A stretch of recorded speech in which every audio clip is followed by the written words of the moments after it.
Howdy, and welcome to Wise About Texas, the Texas History Podcast. I'm your host, Ken Wise, and this is a bonus episode I'm releasing in between the episodes of the Great Storm of 1900, Part 1 and Part 2.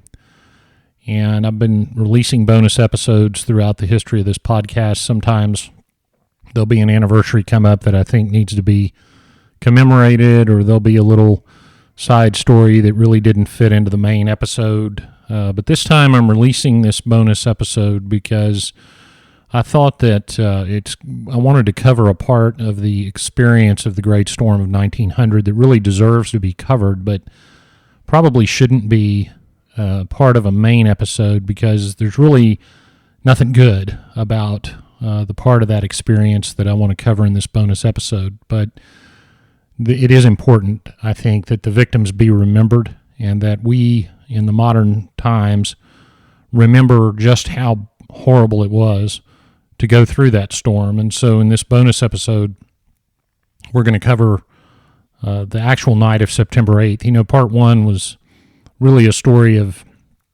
preparedness or lack of preparedness. It was a story about how people thought they knew a lot more than they did and thought they were prepared a lot more than they were. Part 2 will cover the aftermath of the storm, what they discovered, and give away a little spoiler for you. We'll talk about the recovery, and the spoiler is this. The recovery is really a happy ending to this whole experience. The recovery of Galveston after the 1900 storm is a story of triumph, and the triumph of the very same spirit that built this state. We talk a lot about the revolution. We've covered a lot of the revolution in this podcast. And certainly it's very easy to see the intrepid nature of the people that came and settled Texas. They went to war, left their families, went and fought what amounted to a superpower and created the great state that we now enjoy. But the spirit of the people who endured the 1900 storm and helped Galveston recover was also a pioneering spirit, and it was also an intrepid nature, and it was also really a triumph of an example of resilience in a measure that you just don't see very often. And more than that, it was an example of a community coming together. So Part 2 will be a positive, uplifting story. Part 1 certainly had some positive points. Galveston was the jewel of the South and a great up-and-coming city. But in between those two events, you had the worst natural disaster in American history. You had a hurricane of immeasurable force, literally immeasurable, because the wind, the anemometer that measured the wind on top of the weather building blew off. Once it hit 100 miles an hour, the wind blew it off. So we don't have any idea how strong the wind actually was. There's lots of speculation that it was 120 miles an hour or 140 miles an hour, and it really doesn't matter now. But it was stronger than anything that anyone on Galveston had seen up until that point. So I didn't want to leave that part out, but there are just parts of natural disaster experiences that I thought we ought to just cut this out of the middle and release it as a bonus episode. It's terrifying. What those people endured is terrifying, but I think it's worth mentioning for sure. Let's go back and talk a little bit about Part 1 and where we left the citizens of Galveston on the morning of September 8th. Galveston in 1900 was just a wonderful place. The Victorian area in general, people, real knowledge and science and industry and everything in the United States was really moving forward. 64 years earlier, Texas had won her independence, and by 1900 in Galveston, you had electric lights, you had telephones, you had streetcars, you had these just massive, ornate, beautiful buildings and all sorts of commerce and shipping, and it was really the epicenter of Texas commerce. You know, these days, Texas has always been about business, and it still is. It's the best business climate in the country. Well, that was being shaped at that time, and it was being shaped in all over the state, but in Galveston, Texas. I mean, the shipping exporting, the immigration to Texas, which was such a incredible part of building this state. That all happened, well, not all, but most of it through Galveston. I mentioned in part one that there were two hurricanes that wiped out the town of Indianola further down the coast, 1875 and 1886, and those storms were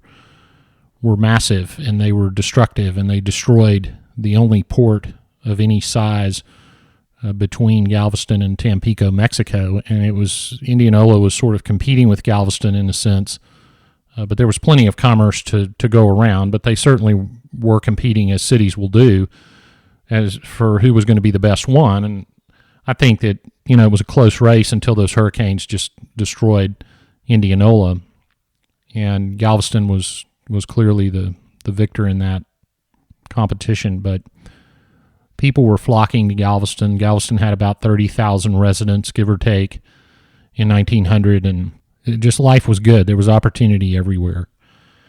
And the people of the time knew that they were living in the crown jewel of Texas, and they knew that their buildings were better, and their commerce was better, and their streets were better, and their prosperity was better, and all the cultures that immigrated to Texas were represented in Galveston, and it was just a very rich city. I said in part one, that episode, I said it was a lot like New Orleans, only younger and fresher, and that's really what it was like at that time.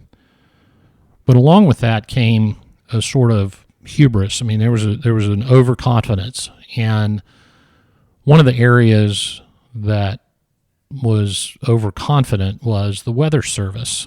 And I described a little bit about the history of the Weather Service in part one. And so there on September 8th, 1900, the confidence of the weatherman, Isaac Klein, was that it was an accident if a hurricane ever hit Texas. Now, there had been lots of hurricanes that had hit Texas. In fact, in the episode of Wise About Texas before the Great Storm, I talked about John James Audubon visiting Texas, and I mentioned a hurricane in 1837 that destroyed Galveston. Now, there wasn't much in Galveston at that time, so there wasn't a lot to wipe off the map, but what there was in fact wiped off the map. And that storm, patrons of the show got a bonus episode on that storm, and I'll tell you how to be a patron later. I release a lot of bonus content to the patrons. I hope you'll stay tuned for that. But that storm was called Racer's Storm, and that storm could very well have been just as strong as the 1900 storm. We don't know. They didn't have any way to measure it back then. That storm traveled from the Yucatan Peninsula all the way up the curve of the coast of Mexico and Texas, and ended up over the continental United States, over the Gulf Coast as far as Mobile, and then out near Cape Hatteras. It was an incredibly destructive storm. That was 63 years before the 1900 storm, and so did anyone there remember Racer's Storm? I would say probably not.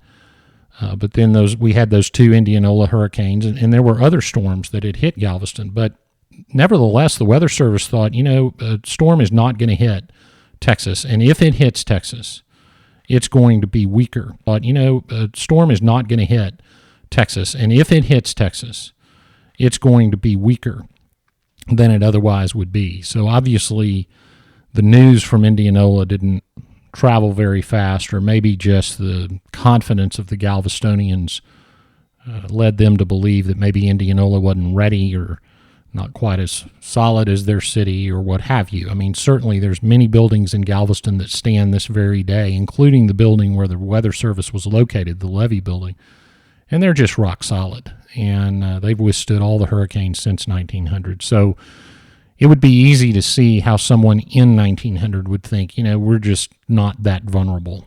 The other important thing that they believed at that time was that floodwaters on Galveston Island would just wash over the island. The island, everyone today who goes to Galveston sees the island after it was elevated, which we'll talk about in part two. So you see the island 17 feet higher than it was in 1900. In 1900, it was essentially flat. I mentioned in the part one that the elevation was 8.7 feet at the highest point, which would have been downtown. Well, that's not very high. And you would walk down your street south of Broadway, you just walk down your street and right into the Gulf of Mexico. I mean, it was just flat, and nobody imagined that that would ever be a problem. If it were to flood, the floodwaters would just wash over the island into the bay, no big deal.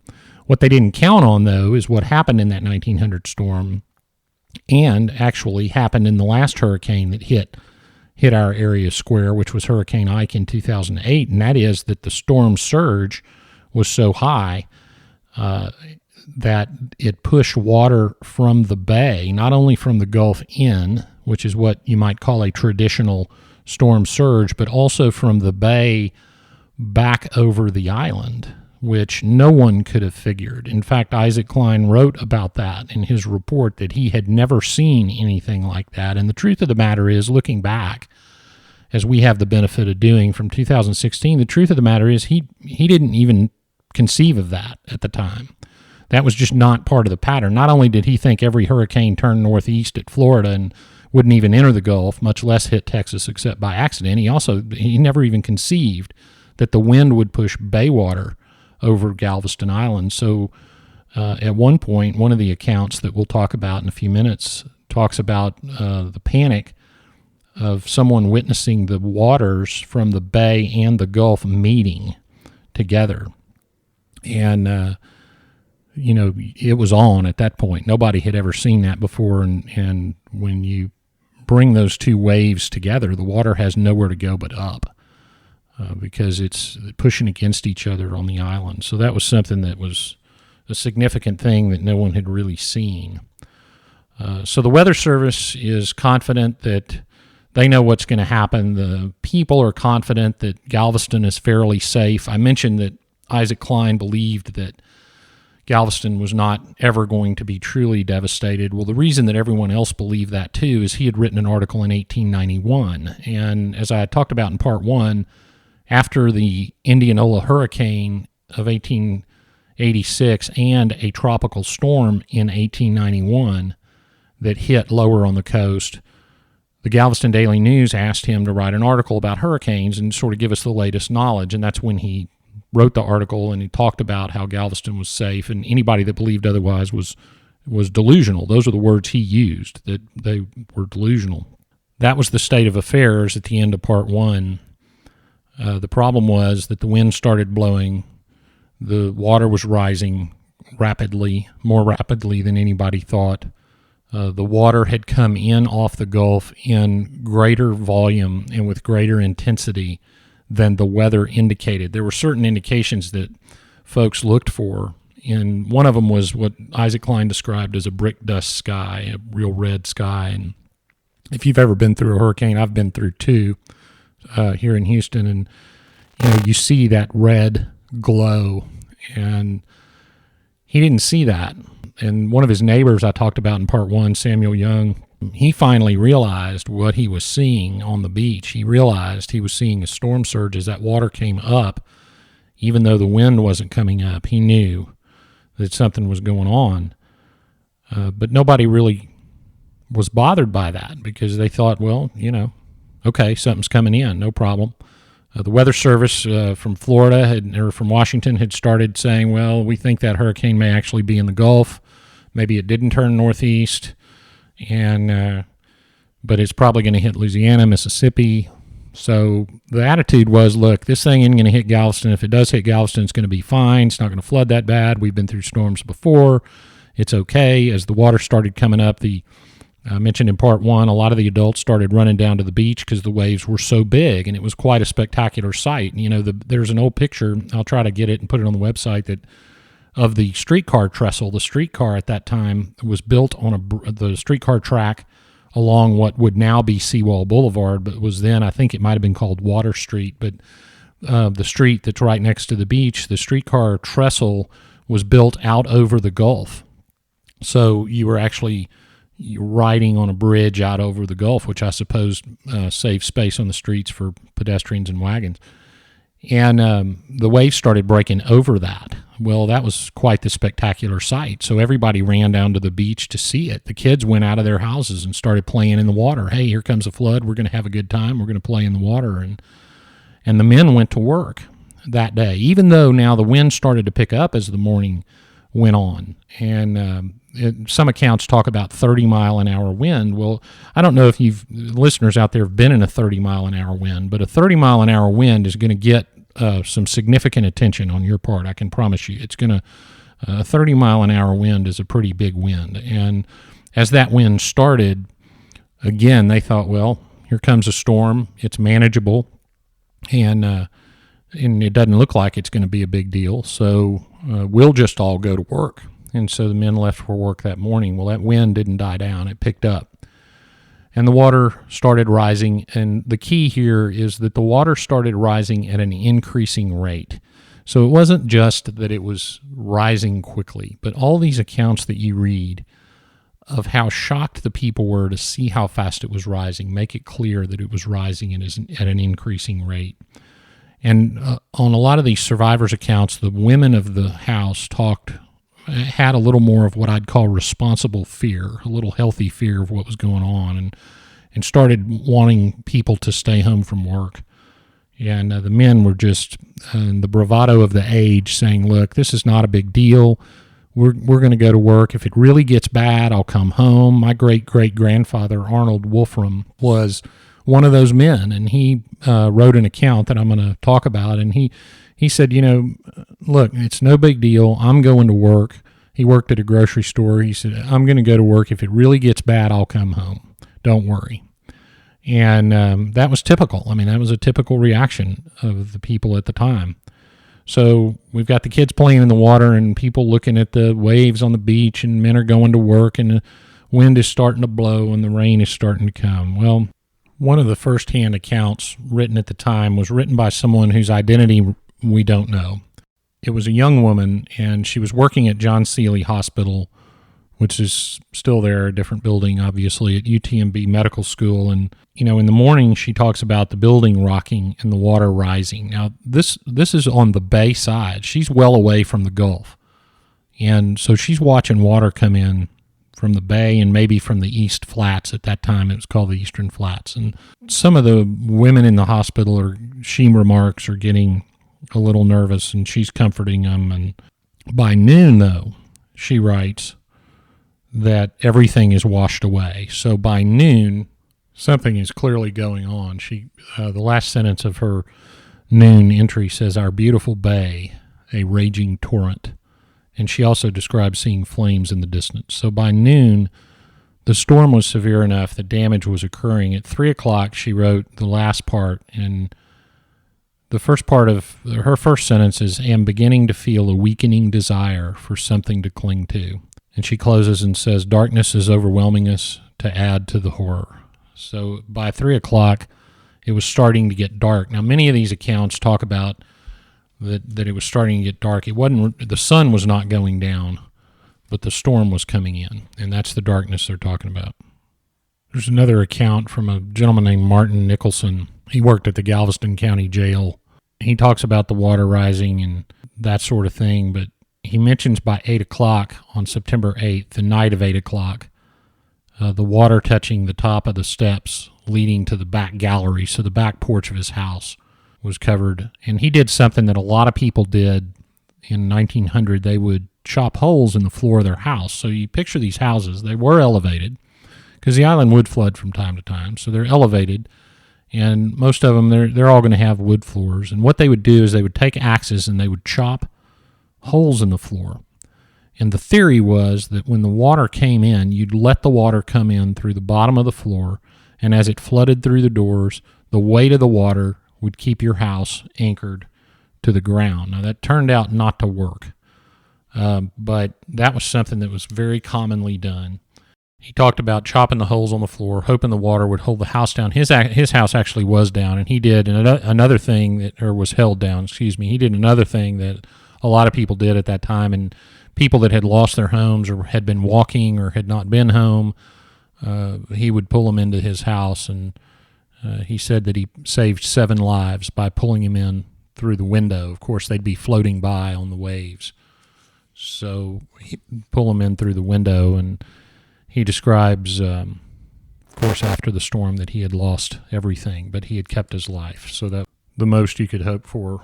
Another account of the night was written by a man named Walker Davis. And Walker Davis didn't even live in Galveston. He was in Galveston. He was a salesman, and he ended up in the Tremont Hotel. And the Tremont Hotel still exists, but this was an earlier version in a different location. And he had run down to the beach to, being a tourist in town when those waves started. He ran down to the beach to look at the waves. He talks about by 11 o'clock that word was getting around town that the waves were destroying all the buildings on the shore. And by about 12:30, he decided it was time to go back to town, and the streetcars had quit running, so he had to walk. The water was coming up so fast, it was waist high. He describes the water as rising 2.5 feet an hour until it stood 3.5 feet on the floor of the Tremont Hotel. By his measurement, the first floor was 7 feet above the street, and the water was 10.5 feet in the first floor. 3.5 feet in the first floor for a total of 10.5 feet. So that was water that was coming from the bay, meeting the waters from the Gulf. He also says, and of course this would be just a raw estimate, that the wind was blowing 120 to 130 miles an hour. But he made it through the storm in the Tremont Hotel. There's estimated to be between 800 and 1,000 people in the hotel that night, and they fortunately survived. Another account was written by a school teacher named Alice Block. Alice Block was originally from California. She had moved to Galveston, and she taught in Galveston for dozens of years. She didn't pass away until the late 70s, but she described a scene that so many of the residents faced, and it was really the ugly part. If you could get into a building like the Tremont Hotel, you were very lucky, or if you had a house that was very sturdy, you were very lucky. But her house began flooding at about 10 o'clock on Saturday morning. Now, her house was located a little bit closer to the beach. She described her house as being a 2-story house, not quite 2 blocks from the beach. So she began flooding early at about 10 on Saturday morning. She said by 5 o'clock it was impossible to stay downstairs in the house, and by 5 o'clock the wind was terrible, and she looked out and saw houses around her collapsing one by one, so knew that their time was coming. And about 6 o'clock their house fell over on its side. Now these are wooden framed houses, and so they collapse as a unit. She, as it fell over on the side, opened the window to try to get out on top of the house so they wouldn't be carried off. They were wedged in a part of the house between the window and trying to keep their heads above the water. And there was a piece of a roof, not from their house, floating by. So she and her parents climbed out of the window and got on that roof, which was hung up on a lot of the debris. And she made a very interesting statement as they scrambled up to get on a roof that would float so they wouldn't drown. She says, "In the meantime, the mud had torn nearly all of my clothes from me." And that's a very common thing when you read the accounts of the survivors. Many of them had lost all their clothing, struggling because the water was carrying all this mud, the mud from the bay, the mud from the Gulf. And the other thing that Alice writes about, and this is the sentence: "Constantly we were struck by flying missiles. At one time, my mother was struck in the head and a gash cut. My father was struck in the chest and for a few moments was unconscious, and had I not held him up, would have drowned." So one of the, of course, very dangerous things was all these pieces of houses and pieces of buildings and driftwood and all the various small items that make up a community were flying through the air like missiles. There were lots of slate roofs in Galveston, and the pieces of slate were blowing off, and you can imagine they were like saw blades cutting through the air, and there's no way you're going to be able to see them. For goodness sake, it's getting dark. You can't see with the wind blowing in your face and the rain and these missiles flying everywhere. So there were, we'll never know how many people were injured and eventually died or killed instantly by flying debris, but it was everywhere. Well, they survived the storm, made it to Sunday morning, and she kept teaching in Galveston. Let me take a minute and try to describe what you might have experienced on the night of September 8th. One man had 3 children and a wife, and his brother, and they were in a house, and they thought the house was going to stand, that it was the safest place to be. The house would rock back and forth. Now remember, the wind's coming up. It's roaring like a train. You're not going to be able to hear anything. The storm is blotting out the sun, so it's going to be dark. There's not going to be any electricity, no candles. The house is rocking back and forth. In fact, the particular family I'm talking about took in another group of people, so there were as many as 50 people in this house. The house would be swaying back and forth, and then eventually you could feel it slip off its pilings, and the house as a whole start to move like a boat that would be turning over. And at that point, there is nothing you can do about it. You grab for your loved ones, the house turns over and begins to collapse on itself and on the people inside. And hopefully you float to the top.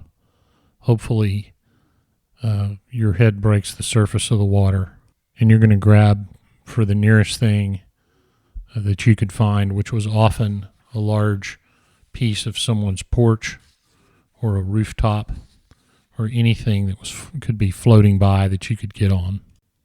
That happened to Isaac Klein, the Galveston Weather Bureau chief. He had gone home. They took people into their house. Isaac believed his house was strong enough to withstand the storm. His brother Joseph thought otherwise. And Joseph was right. The house collapsed, and eventually Isaac was able to recover his 3 children, but his wife was lost to the storm. There's another account written by a lady named Ida Austin. Her house was on the other side of Broadway. If you imagine the island, a long narrow island that is Galveston, there's a street called Broadway. It's the main drag, and it bisects the island into 2 parts for purposes of describing this hurricane. And north of Broadway is closer to downtown. South of Broadway, you start getting toward the beach. And she lived north of Broadway in a 2-story house, and she talked about spending Saturday morning rearranging things, moving all her outdoor furniture in, and getting ready for what they figured would be a storm. But at 2 o'clock in the afternoon, now by 2 o'clock in the afternoon on the beach side, they were in a bad way. But at 2 o'clock in the afternoon on the bay side, she was okay, and describes hearing a man running up the street screaming that the waters of the bay and the waters of the Gulf had met on 15th Street. Now, the north-south streets in Galveston are given numbers. Some of them also have names, but they're numbered. And so 15th Street would have been fairly close to the beach, fairly close to the eastern end, and the Gulf and the bay waters were meeting on 15th Street. And she describes running out to her balcony and looking and realizing that was true, but she was okay because the waters had never flooded her house. But this time she thought, well, maybe the water is high enough. So she started moving stuff upstairs. And but then, of course, the wind, as the storm came ashore, the wind was so severe that they realized that it was much, much more than they thought. And she also describes all the slate shingles, the planks, the debris flying through the air. They went out, and she had a milk cow, so she went out and got her cow, brought it onto the gallery of her house, but that wasn't going to be good enough, so she actually took the cow into her dining room and had the cow spend the night in the dining room, which apparently saved its life. So the water began to recede after the storm. She wrote, there's a funny part of her first-hand account I got to read. She writes, quote, "The excitement and nervous strain had made us very hungry, and one of the gentlemen said he would milk the cow. And together with coffee made on a chafing dish and some cold bread, we had a midnight spread." So in the middle of the night, I guess he just went over into the dining room and did a little cow milking. But they made it through and lived to write about it. Now, there's a great first-hand account by a man named Lloyd Failing. Lloyd Failing was a military man. He ended up in command. We'll talk more about him in part 2, in command of much of the military during the recovery efforts. But as the storm got worse, he was at 21st and Market Streets, which was downtown Galveston, and the storm got worse, so he was going to try to get into the YMCA building, which was thought to be one of the sturdiest buildings, but the water was coming up so fast, and so this was the bay. They were on the bay side, very close to the bay on Market Street, and that water would have been rising very quickly. He went into a building called the Gill and League building, and as the storm progressed, he wanted to get some food for the people that were in the building, so he described swimming across the street to a restaurant. And they were putting the stuff in the restaurant on the higher shelves, thinking, well, this is just, the water's going to come up. And he got some food, brought it over, but the wind kept coming up, the water kept coming up. And, of course, he too talks about the air being full of roofs, slate, masonry, and telegraph poles. So you can imagine a wind so strong blowing a telegraph pole through the air down the street. And then he's there looking out onto the street as a boat, a sloop that's 30 feet long, comes barreling down the street on the floodwaters with the captain desperately trying to anchor it. So he and some other people got the rope and helped him tie that boat off. And the boat was full of women and children. So they caught the rope of the boat and pulled the boat into the building on the 21st Street side, and tied it to a stairway. So the water was so high that a 30-foot boat just floated right into the building, and they saved the women and the children that were in that boat. So that must have been quite the harrowing experience. And I can't imagine, with all the stuff flying through the air, just how dangerous it was to go out there and try to accomplish that kind of rescue. So those are some of the stories that were typical of the people that survived the storm. Again, they didn't think that it was going to be, obviously didn't think it was going to be as destructive as it was, because they had no experience with that sort of destruction. And so you had hundreds, probably thousands of people staying in their houses, not even imagining that a storm could be so devastating as to take their house down. Well, of course, the problem is that it was that devastating, and those houses were destroyed one by one, like falling dominoes. And it was just too late. And there were so many people caught in the flood or injured with the flying debris or staying in their houses that they just couldn't deal with it, and they got caught, and there was nowhere to go. The storm was so violent they couldn't get out. As the house started to collapse, they were stuck. They were probably drowned in their house, and if they managed to get out and they managed not to get hit by something, they were in a raging floodwater and a raging hurricane, so they were going to get crushed by things floating in the water or sucked down into a whirlpool of sorts that formed by the debris. So it was really a hopeless almost situation. I want to close that night by talking about my great-great-grandfather. Now, I know it may be, I have a lot of personal connection to a lot of the episodes of this podcast, but that's because I do, in fact, have a lot of personal connection to Texas history. That's why I'm so passionate about it. And I discovered a little more connection than I thought. My great-great-grandfather had a published account of what happened that night in Galveston, and I knew some of the family story, but I had not read this published account. And his name was Arnold Rudolph Wolfram. He'd been a cowboy in South Texas on a large ranch. He moved to Galveston, and in 1900, he had 6 children, one of whom was my great-grandmother, and they lived on 29th Street. They lived at 1414 29th Street, which is on the beach side of Broadway, not that far from the beach. He was a salesman for a fruit and produce store that was downtown, located at 23rd Street in the Strand.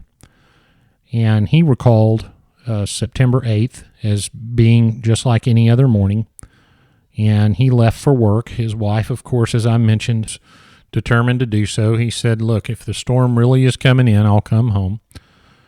And he said Galveston was very small at the time, and he writes, quote, my business was only 20 short blocks from our home, close quote. So it was nothing for the tough folks at the time to walk 20 blocks. He got to the office. They put everything up on shelves. Now, his office his store at 23rd and Strand would have been not far from Lloyd Failing at 21st and Market. So they knew the water was coming up, and it was coming from the bay. So they were putting most of their stuff up on the top shelves. It was raining, the wind. We've heard about all that. He went home for lunch. So he walked that 20 blocks back home for lunch, but decided he was going to go back to work. Now, by this time, at noon on the beach side at his house, it would have been a full-on tropical storm. I mean, the rain was blowing and the wind was going and the water was coming up. But Mr. Wolfram recalls shortly after noon that the wind suddenly increased. Well, what that was the wind was shifting to the northeast, so the dirty side or the bad side of the hurricane. And the rain picked up, and he knew then he needed to get home. So with all due respect to great-great-grandpa, he made a little bit of a miscalculation, and he got stuck at the office when it really turned bad. So he left, and those 20 blocks had gotten a lot longer by this time. He had a new pair of shoes, interestingly, and he picked up that package of shoes to bring them home, and he ended up making himself a helmet because of all the things that were flying through the air. He tied his shoes together and tied them around his head, so I can only imagine what that must have looked like, but hey. So he walks home, starts to walk home, and runs into a 10-year-old boy who was being swept by the floodwaters toward a drain, Mr. Wolfram recalled. So he reached out and dragged the young man up onto the sidewalk and recognized him. He knew the kid, and the kid lived near him. So he said, "Come on, we're going to go home." And he showed him how to make the helmet out of his shoes, and off they went. And Wolfram recalls making their way in the very face of the storm. Well, at that point, it really doesn't matter what way you're facing, you're surrounded. And he knew that they were in a life-threatening situation. He also describes not being able to hear. So these guys are walking in the hurricane toward the beach, trying to get home. So they ended up going down 6 blocks to the west. They made it down to Broadway, which was a flowing river at that point, and Wolfram was scared. He knew they'd have to swim across, and he knew they'd have to do it quickly because the water was rising, but he wasn't quite sure he wanted to do it. He ended up at the old artillery club, hanging onto the fence and helping himself walk down Broadway. He went another block and ended up at the Rosenberg Monument, which still stands, and he describes vehicles, which would have been wagons and debris of all sort, wedged up against that monument. They did manage to get across Broadway, and the water was now up to their armpits, as he writes it. And he found at the corner of 27th and Broadway, a friend of his lived there, named E.E. Rice. And they knew they couldn't make it any further. So he ended up grabbing a hold of a tree at 27th and Broadway, and he got up into the tree and pulled the boy up behind him. And so they're in the tree facing all sorts of flying wood, flying slate, flying glass, flying anything that 120 or 30 mile an hour wind would pull. He described a man and a woman coming down Broadway on a roof, floating in the water, and that crashed onto the tree that they were in. And it broke in half, and the man was carried away on one half, and the woman was stretching out her hand, screaming to Wolfram to try to pull her up, and he leaned down to try to do it, but they couldn't reach each other, and the roof broke up, and the woman was swept away, which haunted him apparently the rest of his life. And so they were not going to do very well in that tree, but a long board or a rafter or a roof joist, something, wedged between that tree and the porch of the Rice house, which was really a godsend.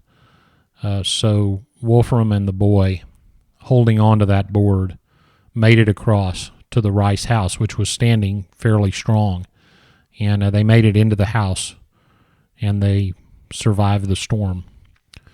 I'll tell you in episode 2 what happened when he left the house the next morning. But truly, the September 8th, 1900 was a horrible night. We'll never know the actual death toll from the 1900 storm. We've seen numbers from the first number they conservatively estimated was 3,000 people. It took weeks to compile lists. Many people just simply disappeared. If you go down to the cemetery and the cemeteries that are located on Broadway in Galveston, you'll see the phrase "lost in storm" in so many of the stones and so many of the graves. The estimates are 3,000, 4,000, 6,000. Some people said 10,000. I mean, truly, we'll never know. But it was, without a doubt, the worst natural disaster in history and certainly in American history, and changed the way that we viewed hurricanes and the possibilities that they brought. So on September 8th, 1900, the beautiful, up-and-coming, wonderful city of Galveston was changed forever. And in part two, we'll talk about what everyone discovered when the waters began to go down and the sun began to come out and the city began to recover. And the ending of that story is actually a fairly positive one. So that wraps it up for this bonus episode of Wise About Texas. Appreciate you listening. If you'd like to get some more bonus content of Texas history, if you'll go to www.patreon.com/wiseabouttexas, you can pledge to support the show financially. If you think the show that I'm producing is worth $1, pledge $1. If you think it's worth more, pledge more. I want to thank everybody who has signed up to support the show. We really appreciate it. Like and share the show's Facebook page and follow us on Twitter and Instagram at Wise About Texas. So say a prayer for the victims of the Galveston hurricane. Stay safe, and until next time, God bless Texas, and we'll see you down the road.